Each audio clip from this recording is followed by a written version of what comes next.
Welcome to a very special edition of the 5CAST. I'm Professor Mariko Izumi, and this week we're going to get our nerd on as we count down some of the greatest literary works about angling.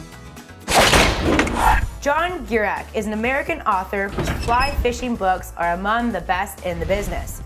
Although his work has appeared in many fishing journals as well as the New York Times, it was his first novel, Trout Bum, that remains his most popular book. The term is an affectionate nickname for dedicated trout anglers, although I've also heard it used to describe unaffectionate ex-girlfriends.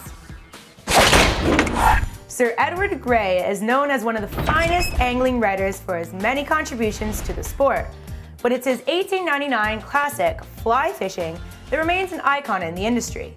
Sir Edward was also an English politician, who is known as the first Viscount Grey of Falodin, Noble Order of the Garter, 3rd Baronet, which, when translated into modern terms, means pretentious British guy.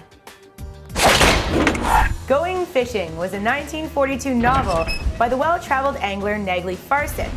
The book is an autobiographical tale that takes the reader from New Jersey's coast to Britain's streets and Chile's volcanoes, where the trout fishing is said to be amazing. Farson was known as much for his literary works as he was for his drinking, so much so that he almost considered naming Jack Daniels as his co-writer.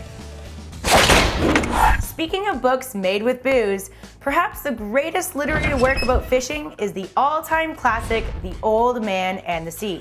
This Ernest Hemingway tale has been translated into dozens of languages and has seen quite a few adaptations into film. Rumors persist that James Gandolfini will portray Hemingway in an upcoming biopic, which is appropriate for a man so accustomed to sleeping with the fishes.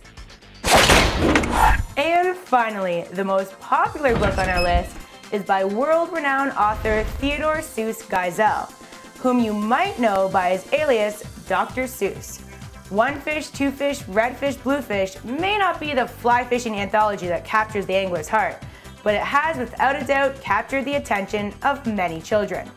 Although we doubt that Dr. Seuss enjoyed the drink as much as his predecessors, if you've ever tried to read his work, chances are he was occasionally referred to as Dr. Sauce. Well, that does it for this literary tour through the world of angling. I'm Professor Mariko Izumi, and if it's true that heavy drinking makes great authors, I'm sure the producers of the 5CAST will one day be legendary writers. Clothing provided by Storm Tech, official performance apparel of WFN, the World Fishing Network. Why don't you take a break and check out some more Mariko on WFN.tv, your exclusive home for the 5CAST.